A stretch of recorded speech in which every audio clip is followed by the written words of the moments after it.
सुप्रभात मित्रों। आज का विषय है समाज। यह मेरा दूसरा टॉपिक है। पहला टॉपिक हमने सामाजिक स्तरीकरण पे कल चर्चा की थी।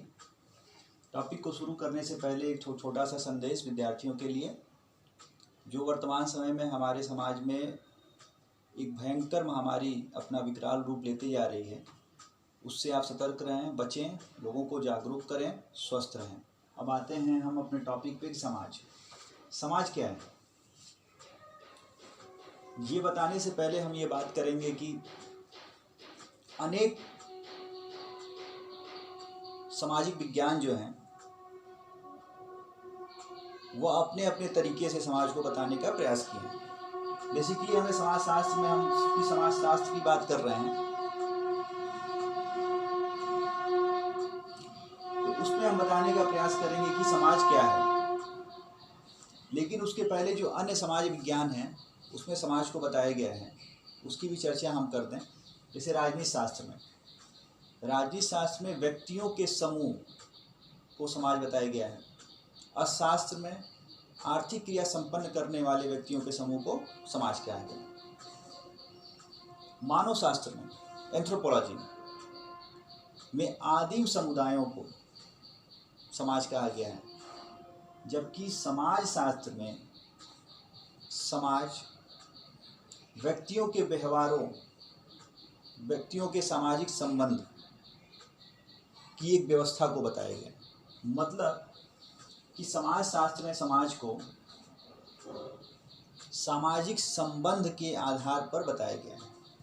अभी हमें जानना होगा कि सामाजिक संबंध कैसे बनते हैं, क्योंकि समाज के लिए सामाजिक संबंध एक नेसेसरी एलिमेंट है, एक अति आवश्यक तत्व है सामाजिक संबंध।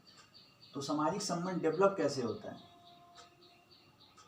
शुरू से ही जब हम आदि समाज की बात करें और आज तक सभ्य समाज की हम बात करें, उसमें क्या है कि व्यक्ति की आवश्यकताएं, अनंत आवश्यकताएं हैं। कुछ आवश्यकताएं ऐसी हैं जिसे व्यक्ति स्वयं पूरा करता है, कुछ ऐसी आवश्यकताएं हैं जिसे व्यक्ति अकेला पूरा नहीं कर सकता है। उस स्थिति में व्यक्ति अन्य दूसरे व्यक्तियों से सामाजिक संबंध स्थापित करने के लिए अंतःक्रिया करता है, इंटरैक्शन। लेकिन अगर वह एक बार अंतःक्रिया करके रुक जाए तो सामाजिक संबंध स्थापित नहीं हो सकते। सामाजिक संबंध स्थापित होने के लिए अंतःक्रिया में निरंतरता, ये कंटिन्यूटी, ये एक जो एलिमेंट है, निरंतरता, मतलब कि निरंतरता का होना नितांत आवश्यक है। जब ये सामाजिक अंतःक्रिया निरंतर चलती रहती है तब जाके क्या होता है, सोशल रिलेशन डेवलप होता है, सामाजिक संबंध डेवलप होता है। अब अंतःक्रिया भी जो होती है वह कई तरह की होती है। व्यक्ति और व्यक्ति के बीच हो सकती है, व्यक्ति और समूह के बीच हो सकती है, और समूह दोनों के बीच हो सकती है। फिर हम यहाँ बात करते हैं कि जो संबंध हैं, ये तो क्लियर हुआ कि समाज के लिए संबंध नितांत आवश्यक है। लेकिन अब ये जानना है कि संबंध भी कितने प्रकार के होते हैं। तो बेसिकली संबंध दो प्रकार के होते हैं, भौतिक संबंध और सामाजिक संबंध। भौतिक जो संबंध होता है वह दो बेजानदार वस्तुओं के बीच के संबंध की हम बात करते हैं।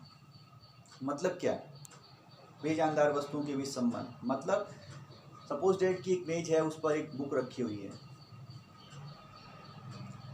दोनों आपस में उनको कोई कॉन्शस नहीं है, संबंध तो है, दिख रहा है, मतलब उसका स्वरूप जो है मूर्त है, वो हमें दिखाई दे रहा है कि हाँ मेज है, उस मेज पर एक किताब रखी हुई है। लेकिन जब हम सामाजिक संबंध की बात करते हैं तो वह दो जीवित प्राणियों के बीच संबंध है, और सामाजिक संबंध के लिए बिल्कुल आवश्यक है कि दोनों प्राणियों के बीच पारस्परिक जागरूकता होना चाहिए, म्यूचुअल अवेयरनेस। मतलब एक व्यक्ति दूसरे के हित के लिए अगर कार्य कर रहा है तो दूसरा व्यक्ति अपने हितों के प्रति जागरूक है कि नहीं है, उसे यह पता है कि नहीं है कि मतलब दूसरा व्यक्ति मेरे हित के लिए कार्य कर रहा है, मतलब दोनों में अंतःक्रिया चल रही है। इसलिए जो सामाजिक संबंध है उसके लिए नेसेसरी होता है पारस्परिक जागरूकता, म्यूचुअल अवेयरनेस। इस तरीके से अब बात हम करें कि समाज है क्या। तो समाज क्या है? सामान्य की भाषा में कि जहाँ कहीं भी जीवन है वहीं समाज है। पशुओं में भी समाज दिखाई देता है, मनुष्यों में भी समाज है। अब पशु और मनुष्य में जो डिफरेंस होता है, अंतर होता है कि कुछ समय के लिए उनके पास क्षणिक समाज दिखाई देता है। क्यों? क्योंकि उनके पास कल्चर नहीं होता, पशुओं में संस्कृति नहीं होती। और ये एक ऐसा एलिमेंट है कल्चर जो मनुष्य समाज और पशु समाज को दोनों को डिफ्रेंशिएट, दोनों को अलग करता है। जैसे क्या होता है कि अगर एक गाय एक बछड़े को जन्म देती है तो कुछ समय के लिए तो ये जानता है कि यह मेरी माँ है, लेकिन जैसे जैसे वह बड़ा होता है, क्योंकि उस समाज में कल्चर नहीं होती, संस्कृति नहीं होती है, तो बड़े होने पर वो नहीं जान पाता है कि यही मेरी माँ है। लेकिन ऐसा नहीं, पशु मानव समाज में जो है वो संस्कृति है कि जो सीखने की प्रक्रिया है। तो इस तरीके से हम यह जानते हैं कि समाज क्या है, समाज के लिए कौन से तत्व आवश्यक हैं। अब इसके साथ साथ एक बहुत इंपॉर्टेंट परिभाषा है मैकइवर पेज की, मैं थोड़ा सा बता देता हूँ। सारे विद्यार्थियों के बुक में ये परिभाषा है, फिर भी मैं बता देता हूँ कि समाज उनके बुक है सोसाइटी। मैकइवर और पेज दोनों लोग अलग अलग हैं, ये कभी ना सोचिएगा कि मैकइवर और पेज एक ही हैं, दोनों अलग हैं। इसमें एक नाम है RM मैकइवर एंड CR पेज, ठीक है। इन्होंने चर्चा की, ये बताया है कि समाज जो है रीतियों एवं कार्य प्रणालियों, अधिकार एवं पारस्परिक सहयोग, अनेक समूह एवं विभागों, मानव व्यवहार नियंत्रण और स्वतंत्रता की व्यवस्था है। इन्होंने समाज को बताया। लेकिन जॉनसन एक विचारक हैं, समाजशास्त्री हैं, जिन्होंने मैकइवर और पेज की इस परिभाषा को खंडित किया है। जॉनसन ये मानता है कि नहीं, जो मैकइवर पेज ने परिभाषा दी है वर्तमान में ऐसा नहीं है। वर्तमान में जो उनकी परिभाषा है, जो उन्होंने समाज को बताने का प्रयास किया है, जो एलिमेंट उन्होंने बताया है, वह 4 आधार है जिसके आधार पर उन्होंने समाज को बताया है। जिसमें पहला एलिमेंट है निश्चित क्षेत्र। मतलब जॉनसन ने बताया है कि समाज के लिए एक निश्चित क्षेत्र का होना आवश्यक है। इसे उनका कहना है कि जैसे हम बोलते हैं कि भारतीय समाज, नेपाली समाज, अमेरिकी समाज, तो क्या है, जैसे नेपाली समाज की अगर हम बात कर रहे हैं तो डेफिनेट एक निश्चित टेरिटोरियल एरिया में, एक भौगोलिक क्षेत्र में एक सोसाइटी डेवलप है, एक सोसाइटी बसी हुई है, तब उसको कहते हैं कि नेपाली समाज है, उसका एक निश्चित भौगोलिक क्षेत्र है। दूसरा एलिमेंट उन्होंने बताया है प्रजनन, रिप्रोडक्शन। मतलब उनका कहना है कि ये मनुष्य अमर नहीं है। रिप्रोडक्शन एक ऐसी प्रक्रिया है कि एक व्यक्ति मरता है, दूसरा व्यक्ति जन्म लेता है, इस तरह समाज में वृद्धि होती है, जनसंख्या में वृद्धि होती है। तो यह नितांत आवश्यक है एक सोसाइटी के लिए। तीसरी बात उन्होंने की है कि विस्तृत संस्कृति। मतलब उन्होंने बताया है कि एक समाज में एक विस्तृत संस्कृति होती है जिसको सभी लोग फॉलो करते हैं। चौथा चीज उन्होंने बताया स्वतंत्रता, लिबर्टी। उन्होंने बताया है कि समाज में जो भी व्यक्ति है स्वतंत्र है, लेकिन इनकी जो ये परिभाषा है जॉनसन की थोड़ी सीमित है। सीमित इस अर्थ में है कि जैसे अगर मान लीजिए कि हम निश्चित क्षेत्र की बात करते हैं, स्वतंत्रता की बात करते हैं, संस्कृति की अगर बात करते हैं, तो एक समाज में विस्तृत संस्कृति है, लेकिन ऐसा नहीं है कि एक ही संस्कृति पाई जाती है। जैसे अगर भारतीय समाज को ही हम लेते हैं तो उसमें विभिन्न तरह की संस्कृति पाई जाती है। अनेक राज्य हैं, अनेक राज्यों में अलग अलग संस्कृति पाई जाती है। स्वतंत्रता की बात करें तो मनुष्य स्वतंत्र है, लेकिन कहीं ना कहीं उसमें आश्रितता की भावना पाई जाती है। अगर वो स्वतंत्र हो जाएगा तो सब कुछ अपने आप कर सकता है, लेकिन फिर भी वो आश्रित रहता है, दूसरों पर जुड़ता है, दूसरों से अंतर्क्रिया करता है, सामाजिक संबंध स्थापित करता है। इस तुलना में अगर देखा जाए तो मैकइवर और पेज की जो परिभाषा है वो सटीक साबित होती है और जॉनसन की परिभाषा थोड़ी संकुचित है। अब हम बात करते हैं कि विशेषताएं। समाज तो हम समझ गए, दो लोगों के अनुसार हमने क्या कंट्राडिक्शन था, क्या दोनों में विभेद था, उसको भी हमने समझ लिया। दूसरी चीज़ अब हम बात करते हैं विशेषताएं, कैरेक्टरिस्टिक्स की। तो समाज के लिए पहली विशेषता है पारस्परिक जागरूकता, जो कि हमने यहाँ बताया था अभी सबसे पहले सामाजिक संबंध स्थापित करने के लिए कि पारस्परिक जागरूकता जो है वो बहुत ही जरूरी है एक समाज के लिए, क्योंकि हम जब तक जागरूक ही नहीं होंगे, जैसे पारस्परिक जागरूकता का एक हम छोटा सा उदाहरण लेते हैं। जैसे मान लीजिए कि दो साइकिल सवार जा रहे हैं रोड पर, दोनों एक दूसरे को जानते भी नहीं हैं, किसी कारणवश दोनों की साइकिल आपस में लड़ जाती है। इस स्थिति में क्या है कि उन दोनों के बीच पारस्परिक जागरूकता का अभाव है। वो नहीं जानते थे, वो अपने अपने रास्ते जा रहे थे, लेकिन अचानक किसी कारणवश ऐसी परिस्थिति बनी कि उन दोनों की साइकिल लड़ गई। लेकिन अगर पारस्परिक जागरूकता वास्तव में है, तो अगर मेरा हित किसी कारण से प्रभावित हो रहा है, किसी व्यक्ति से प्रभावित हो रहा है और मुझे ये पता चल रहा है, मुझे पता है कि फला व्यक्ति के चलते मेरा हित प्रभावित हो रहा है। जैसे थोड़ी देर के लिए कार्ल मार्क्स की चर्चा हम कर लें, वर्ग संघर्ष की, क्लास स्ट्रगल की। उसमें श्रमिक वर्ग जो है वह ये जानता है कि पूंजीपति के द्वारा उनका शोषण हो रहा है। मतलब क्या है, वह जागरूक है और पूंजीपति को भी ये पता है कि वह सरप्लस वैल्यू के माध्यम से उनका शोषण कर रहा है। मतलब कि दोनों क्या है, एक दूसरे के प्रति जागरूक हैं। इसलिए क्या है पहली विशेषता में कि पारस्परिक जागरूकता का होना नितांत आवश्यक है। दूसरा है अमूर्तता, एब्स्ट्रैक्ट। मतलब क्या है अमूर्तता? मतलब कि जो सोशल रिलेशन होते हैं वह अमूर्त होते हैं, वह दिखाई नहीं देते हैं। इसीलिए कहा जाता है कि समाज के लिए जो प्रथम आवश्यकता होती है वह सामाजिक संबंध। और संबंध कैसे होते हैं? जैसे माता पिता के बीच संबंध, पिता पुत्र के संबंध, भाई बहन के बीच संबंध। तो संबंध क्या है, वो दिखाई नहीं देते और सोसाइटी के लिए, समाज के लिए यह आवश्यक विशेषता है।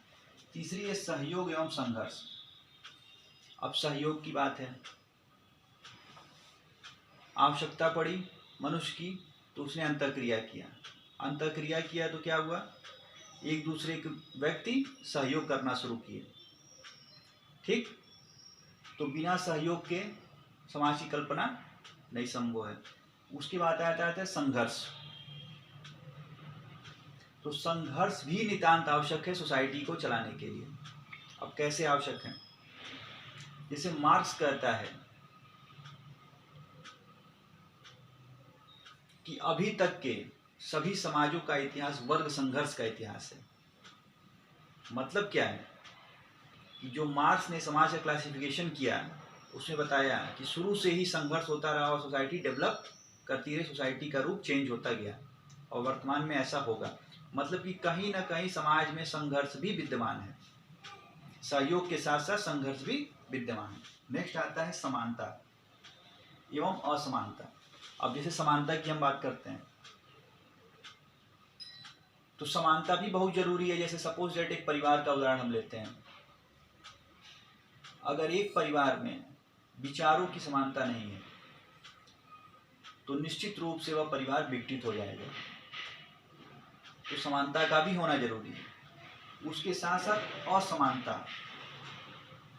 अब जैसे असमानता क्या है कि एक सोसाइटी को चलाने के लिए हमारे समाज में अलग अलग कार्य क्षमता के लोग होते हैं, अलग अलग बौद्धिक क्षमता के लोग होते हैं। जैसे मान लीजिए कोई वैज्ञानिक होता है, कोई डॉक्टर होता है, कोई इंजीनियर होता है, कोई जज होता है, कोई वकील होता है, कोई प्रोफेसर होता है। तो क्या है कि असमानता भी, मनुष्यों के बीच असमानता भी जरूरी है। अगर सभी समान हो जाएंगे तो सोसाइटी रन ही नहीं करेगी, सोसाइटी रुक जाएगी। तो असमानता भी बहुत ही आवश्यक है। उसके साथ साथ फिर नेक्स्ट आता है पारस्परिक निर्भरता। अब पारस्परिक जागरूकता था, म्यूचुअल अवेयरनेस, अब है म्यूचुअल डिपेंडेंसी। मतलब कि पारस्परिक निर्भरता भी जरूरी है। सोशल रिलेशन को डेवलप करने के लिए, कि मतलब एक व्यक्ति अपनी आवश्यकताओं के लिए दूसरे पर निर्भर है और दूसरा भी पहले पर निर्भर है, तभी ये सोशल रिलेशन बनता है। सामाजिक संबंध तभी नहीं तो अन्यथा निर्भरता के अभाव में सामाजिक संबंध ब्रेक हो जाएंगे, टूट जाएंगे। नेक्स्ट है पारस्परिक निर्भरता। ये सारी विशेषताएं हैं जो कि एक समाज के लिए आवश्यक हैं। अब हम बात करते हैं समाज के बारे में, तो हमने चर्चा कर ली। अब आता है कभी कभी प्रश्न कि एक समाज, ए सोसाइटी, ये सोसाइटी क्या चीज है? ये सोसाइटी एक समाज, ये सोसाइटी एक समाज की हम बात करते हैं। एक समाज में क्या है कि जनरली हम सुनते हैं अपने समाज में, जैसे मान लीजिए कि हमारा भारतीय समाज है, इसी समाज में हम सुनते हैं कि बात करते हैं कि आर्य समाज, मारवाड़ी समाज, जैन समाज, बौद्ध समाज। मतलब क्या है कि समाज के अंदर ही एक समाज जो कि एक डेफिनिट कल्चर को, एक निश्चित जीवन शैली को दर्शाता है। जैसे बुद्धिस्ट हैं, उसमें क्या है, उनकी एक तरह की जीवन शैली, एक तरह के ड्रेसिंग सेंस है। आर्य समाज के जो मानने वाले लोग हैं उनकी एक तरह के सेंस है। मारवाड़ी समाज के हैं, उनका एक अलग तरीके का जीवन शैली है। तो वह एक समाज, मतलब एक समाज जो होता है एक तरह की जीवन शैली की बोध कराता है, एक तरह। इसीलिए एक समाज की अगर विशेषता करें, बात हम करें, तो एक समाज एक तरीके से इक्विवेलेंट टू एसोसिएशन, मतलब समिति के समतुल्य होता है। इसीलिए उसका एक निश्चित पहचान चिन्ह भी होता है। जैसे विशेषताओं की हम बात करें एक समाज की, तो मूर्त होती हैं, वो दिखाई देते हैं। जैसे एक हम भारत समाज की बात की, भारतीय समाज की, लेकिन उसी में हम एक समाज की अगर मारवाड़ी समाज की बात कर रहे हैं या बुद्धिस्ट समाज की बात कर रहे हैं, बुद्ध सोसाइटी की बात कर रहे हैं, तो उसमें क्या है कि वह अन्य लोगों से वो भिन्न उनका सोसाइटी दिखाई देता है। इसीलिए वो उसकी विशेषता में क्या है, वह मूर्त होता है, व्यक्तियों का समूह होता है। नेक्स्ट है सीमित क्षेत्र में होता है, पूरे भारतवर्ष में नहीं, सीमित क्षेत्र में होता है। उनका क्या है कि निश्चित आवश्यकताओं की पूर्ति में लगे होते हैं। उसके साथ ही साथ क्या है कि एक निश्चित उनका चिन्ह होता है, पहचान चिन्ह, जिससे पहचान किए जाते हैं कि हाँ ये एक सोसाइटी के लोग हैं, एक तरह की इनकी जीवन शैली है। ठीक है, अब हम बात करते हैं समाज के प्रकार पे। समाज के प्रकार पे हम बात करते हैं, तो इसको हाईलाइट करिए। समाज के प्रकार पे हम बात करते हैं, तो अब आता है, अब हम समाज के प्रकार की चर्चा करेंगे। ठीक, जिसमें पहला है बेसिकली जो है, अनेक समाजशास्त्रियों ने अलग अलग तरीके से समाज को बताया है, लेकिन जो बेसिकली चार मुख्य हैं उनको हम बात करते हैं कि पहला जनजाति समाज है, दूसरा कृषक समाज, तीसरा औद्योगिक समाज और चौथा है उत्तर औद्योगिक समाज। बाकी जो अन्य समाजशास्त्रियों क्लासिफिकेशन है उसकी भी मैं चर्चा नेक्स्ट क्लास में करूँगा। अभी जो है मोटे मोटे रूप में जानना है कि क्या चीज़ है। उसमें जनजाति समाज, तो जनजाति समाज है क्या? तो जनजाति समाज के लिए कुछ लोगों ने वर्ड यूज किया है, कुछ लोग आदिवासी समाज करते हैं, कुछ लोग वन निवासी करते हैं, कुछ लोग गिरिधन बोलते हैं, कुछ लोग आदिम जनजाति कहते हैं। जैसे बैरियर एल्विन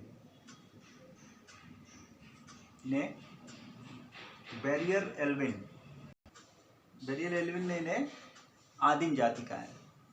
कुछ तथ्य हैं इसके बारे में आप जान लीजिए जनजाति समाज के बारे में। जैसे ठक्कर बापा को आदिवासियों का मसीहा ठक्कर बापा को बोला जाता है। डॉक्टर रिवर्स हैं, उन्होंने बताया है कि जनजाति जो है वो परिवारों का ऐसा संकलन है जिसका एक सामान्य नाम है, जो एक निश्चित भूभाग में रहते हैं, एक निश्चित भाषा का प्रयोग करते हैं, निश्चित संस्कृति होती है। लेकिन उसके साथ ही साथ जनजातियों के लिए सबसे इम्पोर्टेंट जो चीज़ होती है वह है कि उसमें निषेधों का पालन किया, टैबूज, निषेधों का पालन किया जाता है। ठीक है, तो अब जनजाति समाज के बारे में हम बात करें तो यही हो सकता है कि एक निश्चित भाषा हो गई, एक निश्चित संस्कृति हो गई। जनजाति समाज में जादू टोने और धर्म का भी विशेष महत्व होता है। अब हम बात करते हैं कृषक समाज। तो रॉबर्ट रेडफील्ड ने जो है सबसे पहले कृषक समाज को बताया कि कृषक समाज है जो खेती पर निर्भर करते, खेतों पर निर्भर करते हैं, उसी से अपनी आजीविका का पालन करते हैं, अपनी आजीविका चलाते हैं, मुख्य व्यवसाय उनका कृषि होता है, यह कृषक समाज। तो इसीलिए क्रोबर जो हैं उन्होंने बताया है कि कृषक समाज जो है वो मध्यवर्ती स्थिति में, बीच में, मतलब कि इसके एक और जनजाति समाज है और एक और नगरीय समाज है। मतलब क्या है कि वह कुछ चीज़ें और कुछ विशेषताएं उसकी स्थिति में कहा बताया है कि यह मध्यवर्ती स्थिति में है। अब हम बात करते हैं औद्योगिक समाज। तो जो औद्योगिक समाज है इसकी अवधारणा सबसे पहले सेंट साइमन ने दी थी। अब औद्योगिक समाज है क्या? तो औद्योगिक समाज जिसमें क्या है कि जो औद्योगिक समाज की भारत में अवधारणा है वह सबसे पहले 1850 में जब मुंबई में सूती उद्योग की स्थापना हुई थी तभी से भारत में औद्योगिक व्यवस्था शुरू हुई और वहीं से औद्योगिक समाज की शुरुआत मानी जाती है। मतलब क्या है कि जब अब मनुष्यों का जो काम था वह मशीनों ने ले लिया, उद्योगों ने ले लिया। ठीक है। प्रिंसटन जो है वैज्ञानिक हैं, उन्होंने औद्योगिक समाज के बारे में अपनी बुक है इंडस्ट्रियल सोशोलॉजी में बताया है कि जब मशीनें मनुष्य की स्थानापन्न बन जाती हैं, मतलब कि मनुष्य की जो कार्य करने की जो भी शैली है, जो भी क्षमता है, उसका स्थान मशीन ले लेती है, तो वह समाज औद्योगिक समाज में बदल जाता है। औद्योगिक समाज की अगर हम संरचना देखें तो ये संरचना है पिरामिड आकार में। पिरामिड में क्या है कि जो ये ऊपर का भाग है छोटा सा, ये पूंजीपति है। दूसरा उससे जो नीचे वाला भाग है इसमें मध्यम वर्ग आता है समाज का, और जो सबसे बड़ा भाग हिस्सा होता है उसमें श्रमिक वर्ग आता है। मतलब क्या है कि औद्योगिक समाज में क्या है कि जो भी उत्पादन के साधन है उस पर जो नियंत्रण है वह कहाँ है? वह निश्चित वर्ग के पास है, पूंजीपति, जो कि समाज में सीमित है। उसके बाद जो दूसरा वर्ग आता है जो उस संसाधनों का, उन उत्पादों का आसानी से उपभोग कर लेता है, उसमें आता है मध्यम वर्ग जो कि इतना है। और तीसरे में आता है श्रमिक वर्ग जो कि सेवा का कार्य करता है, जो कि उत्पादन में लगा हुआ है, उसका किसी प्रकार का किसी संसाधनों पर नियंत्रण नहीं होता है। ये एक संरचना है जो है वह औद्योगिक समाज की। इसके बाद हम आते हैं उत्तर औद्योगिक समाज की बात करते हैं। तो इसकी अवधारणा सबसे पहले डेनियल बेल ने दी थी। डेनियल बेल, उनकी बुक है the coming of post industrial society. मतलब उन्होंने कहा है कि औद्योगिक समाज एक सेवा मूलक अर्थव्यवस्था वाला समाज है। मतलब कि एक ऐसी अर्थव्यवस्था जो सेवा मूलक हो, जिसमें मशीनें, कंप्यूटर, इंटरनेट ये जो है व्यक्तियों का स्थान लेने लगती हैं, जो श्रमिकों की जगह कंपनियों में टेक्निक अलग अलग टेक्नोलॉजी वाले व्यक्ति उनका स्थान लेने लगते हैं, कंप्यूटर से सारा कार्य होने लगता है। मतलब कि सेवा देने वाली, अधिक से अधिक उत्पादन की जगह सेवा देने वाली अर्थव्यवस्था, ये होती है उत्तर औद्योगिक समाज की विशेषता होती है। इस प्रकार जो है आज हमने सोसाइटी पर एक छोटा सा एक चर्चा किया, और आगे अभी कई समाजशास्त्री हैं जिन्होंने समाज को अनेक प्रकारों में बांटा है, बताया, उसकी चर्चा हम नेक्स्ट क्लास में करेंगे। धन्यवाद।